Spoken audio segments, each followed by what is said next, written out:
Video Games Recon. Hello and welcome. My name is Nate from Video Games Recon, and in this series of videos we're going to review each Call of Duty Advanced Warfare weapon. First off, if you've already seen this intro in a previous review video, feel free to skip ahead to the time on screen. These videos should be fairly short, and at the end of each video there will be a link to a breakdown of what I think is the best, or at least my favourite weapon in said class. Also, the footage will probably be a mix of multiplayer and local games, i.e. with bots, as I may not have unlocked all weapons at the time of recording, and each weapon will be reviewed as the standard weapon in each class and with similar loadouts for as fair a comparison as possible. Please keep in mind this is just my humble opinion, and due to your playstyle your opinion may differ, which is perfectly fine, and in such case please don't rage out and lose your shit. Instead, feel free to post your thoughts in the comments section. Anywho, without any further ado, let's do it to it. The XMG is easily one of the weirdest weapons in Advanced Warfare. This heavy weapon can only be fired akimbo, making it difficult to be accurate. It has a peculiar feature that when stationary, you can enter lockdown mode, which increases rate of fire and accuracy.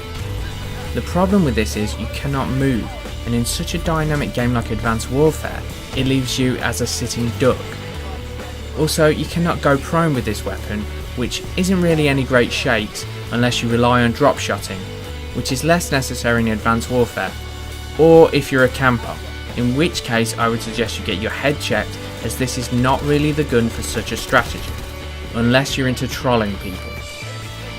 This weapon has great firepower, massive magazine size and good ammo capacity. On the downside, its handling, mobility and general accuracy is pretty poor. This weapon kinda reminds me of a weak war machine that can't ADS. So, this is another one of those weapons that is only useful in very rare circumstances, usually on game modes that are a bit of a clusterfuck. But personally, I think there are better weapons out there even for these circumstances. That said, you can still have a lot of fun messing about with the XMG. The EPM1 is the second energy weapon to be featured in Advanced Warfare, and on paper looks like a beastly weapon, with it having good stats in nearly all areas. Damage, accuracy, fire rate, range, even mobility is pretty decent. The only place it's lacking is in handling, but I guess that factors in what kind of weapon this is. For all intensive purposes, this is more like a marksman rifle opposed to a directed energy weapon, akin to an EM1 for example, as this plasma rifle has by far the longest range in its class, and as such this weapon reminds me of an MK14 assault rifle or a Lynx sniper rifle with iron sights. Of course, minus the issue of ammo, as like the EM1 it has no ammo, and instead with constant use will overheat, about 10 shots minimum, and needing a cooldown period before you can use it again. But like the EM1, this rarely becomes a problem. So you're probably thinking, this thing sounds pretty good. Well, like all weapons in this category, this heavy is underwhelming, and in real terms isn't very effective, as it doesn't really work as a heavy or suppression weapon, nor does it work as a sniper rifle, so it's basically a marksman rifle in shiny wrapping paper, which is a shame, as marksman rifles aren't very useful in Advanced Warfare due to the breakneck speed of this game, mostly thanks to the new XO movements. That is aside from classic playlists where XO movements are negated, and in hardcore playlists where this thing is actually a bit of a beast due to its range and pretty much 1 or maybe 2 hit stopping power. The Ameli makes a welcome return from Ghosts, which isn't something I thought I'd be saying about, well, anything from Ghosts.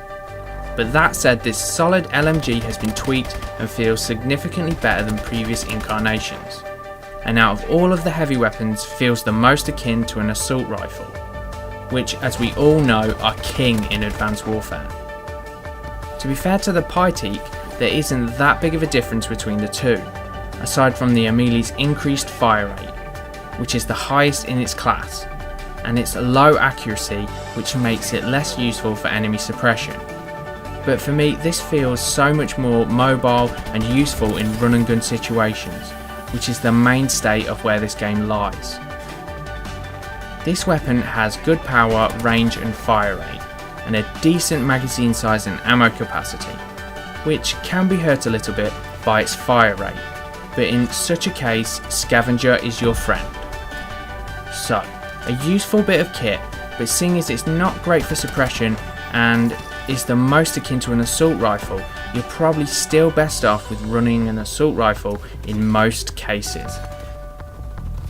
But never mind what I think, what do you think of the guns in Advanced Warfare so far? Feel free to post your thoughts on the weapons in this class in the comments section.